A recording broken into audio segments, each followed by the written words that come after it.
Assalamualaikum warahmatullahi wabarakatuh.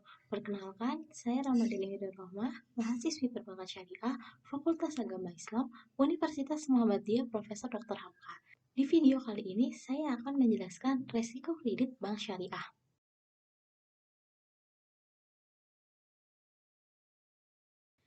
Pengertian resiko kredit yaitu resiko akibat kegagalan nasabah atau pihak lain dalam memenuhi kewajiban kepada bank sesuai dengan perjanjian yang disepakati. PBI nomor 13/23/PBI/2011 tentang manajemen risiko bank syariah. Risiko kredit adalah risiko kerugian terkait dengan kemungkinan pihak lain atau counterparty akan kegagalan memenuhi kewajibannya atau debitur tidak membayar hutangnya. Basel 2. Risiko kredit yaitu potensi kegagalan debitur atau sekutu bisnis dalam memenuhi kewajiban sesuai perjanjian yang disepakati atau IFSB.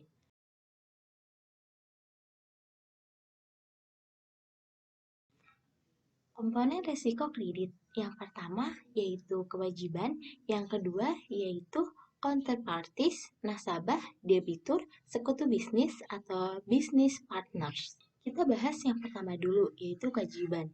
Pengertian kewajiban nasabah atau counterparty kepada bank berupa 1. Pokok pembiayaan atau penyertaan atau investasi. 2. Hasil atau return sebagai berikut. Margin, jual beli, sewa, ijaroh, kupon, sukuk, bagi hasil syirkah. Terdapat biaya lain-lain sesuai kontrak, yaitu biaya administrasi, biaya provisi, biaya takaful, biaya pihak ketiga, yaitu notaris, appraisal, akuntan, dan lain-lain. Biaya-biaya ini tidak masuk dalam klasifikasi risiko kredit. Semua biaya ini harus diselesaikan sebelum pencairan fasilitas pembiayaan. Selanjutnya yaitu counterparties. 1. Negara meliputi pemerintahan pusat, central government atau federal, pemerintahan daerah meliputi negara bagian atau provinsi, state atau provincial, kota, city atau municipal. Yang kedua yaitu perusahaan atau bisnis meliputi corporate dan retail. Yang ketiga adalah perorangan, meliputi properti atau konsumer. Kita bahas yang counterparties negara terlebih dahulu. 1. Negara berhutang dalam pola government to government dan government to private. Yang kedua, instrumen atau surat berharga, yaitu obligasi, sukuk, surat berharga syariah negara atau SBSN. Yang ketiga yaitu mata uang meliputi lokal dan asing. Resiko negara apabila terjadi kredit. Yang pertama ada sovereign risk, yaitu resiko kerugian yang berkaitan dengan kemungkinan suatu negara atau pemerintah gagal untuk membayar kewajibannya, kewajiban pokok dan hasil. Yang kedua yaitu country risk, yaitu risiko-risiko yang berkaitan investasi di suatu negara. Kondisi tersebut berhubungan dengan kondisi ekonomi, kondisi hukum, kondisi politik, kondisi keamanan, dan bagaimana hal-hal tersebut berpengaruh kepada ekonomi suatu negara, terutama sektor swasta. Semakin tinggi counter risk, semakin lemah daya tarik negara tersebut bagi investor. Negara dapat menerbitkan sukuk dalam mata uang domestik dan mata uang asing. Bila diterbitkan dalam mata uang domestik atau rupiah, dipersepsikan kemungkinan gagal bayar atau rendah karena negara mempunyai wewenang untuk mencetak uang. Tidak berlaku dari instrumen dari pemerintah daerah karena Pemda tidak mempunyai wewenang untuk mencetak uang. Yang memiliki wewenang untuk mencetak uang adalah pemerintahan pusat. Jadi, resiko kredit tetaplah terekspos. Terdapat kasus pada kebangkrutan Orange County, CA, USA tahun 1994 disebabkan oleh market risk mismanagement.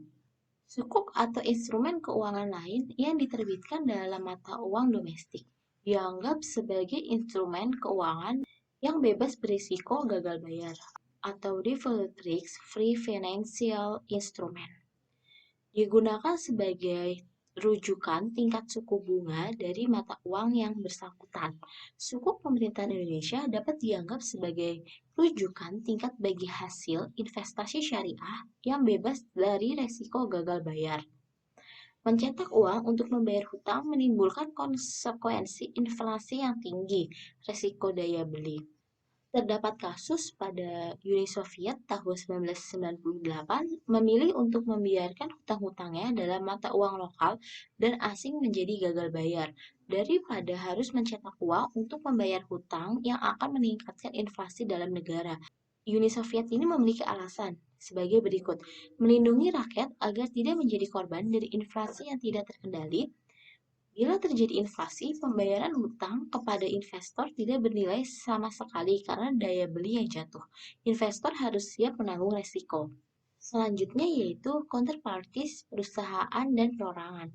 Sumber resiko kredit. Yang pertama ada eksternal, terkait dengan sumber resiko yang berasal dari pihak luar atau kewenangan perusahaan, misal inflasi, exchange rate, regulasi, dan bencana alam. Yang kedua yaitu internal, terkait dengan sumber resiko yang ada di dalam perusahaan atau bersifat unik atau individual. Analisis kredit meliputi bisnis, perusahaan, retail, mikro, perorangan, KPR, konsumer. Prinsip pemberian kredit 5C, yaitu karakter, capacity, capital, collateral, condition of economy.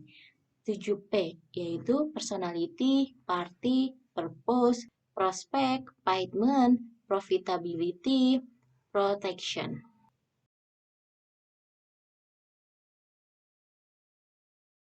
Urgensi manajemen resiko kredit.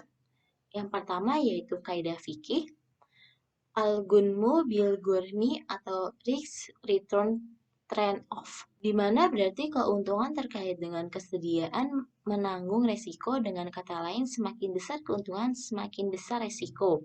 Resiko tidak dapat dihalangi tetapi dapat dikelola.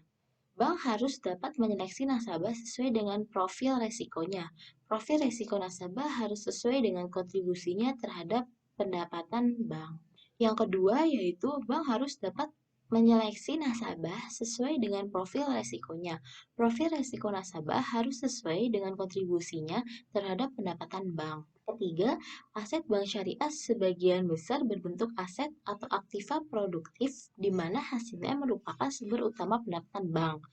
Terdiri dari dua kelompok utama dari aktiva produktif, meliputi pembiayaan dan investasi, yaitu penempatan dana pada financial asset atau instrumen.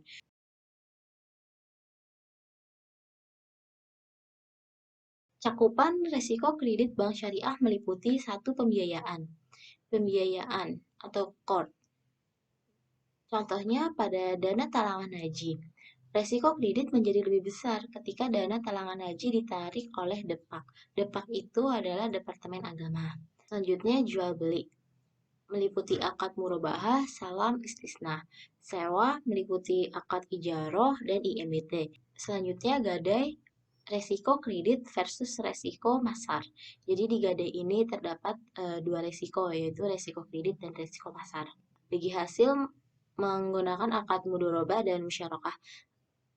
Resiko kredit versus resiko investasi.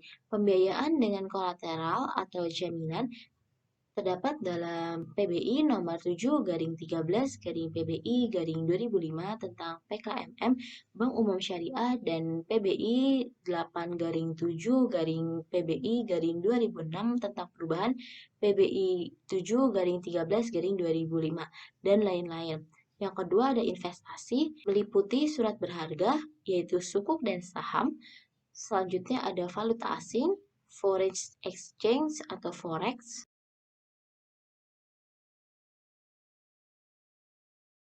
Risiko kredit khusus di bank syariah. Murabahah, pembatalan kontrak sepihak oleh nasabah pada saat bank sudah membeli barang yang dipesan. Pembayaran yang telat, bahkan tidak melakukan pembayaran sama sekali. Di lain pihak, bank tidak diperkenankan untuk merubah harga jual atau mengenakan denda sebagai penalti kepada nasabah. Nasabah yang tidak amanah dapat memanfaatkan kondisi tersebut dengan sengaja menahan pembayaran atau menunda angsuran guna mendapatkan keuntungan finansial. Salam, kegagalan nasabah untuk memenuhi kontrak terkait 1. Waktu. tidak tepat waktu delivery. 2. Kualitas tidak sesuai standar. Dalam salam paralel, hal tersebut dapat menyebabkan pihak ketiga atau pembeli menolak produk yang diserahkan oleh pihak bank. Kontrak salam yang terkait produk pertanian atau counterparties terpapar risiko operasional yang lebih besar akibat adanya gangguan dari faktor alam, yaitu cuaca, banjir, kekeringan, dan lain-lain. Risiko operasional di sisi counterparties menjadi risiko kredit pada bank syariah.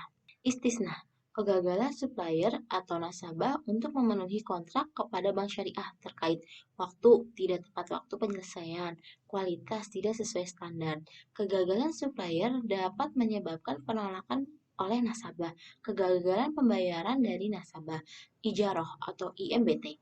Nasabah menolak aset yang sudah dibeli oleh bank syariah sesuai perjanjian sebagai objek ijaroh. Nasabah gagal membayar aset atas manfaat yang telah diterimanya.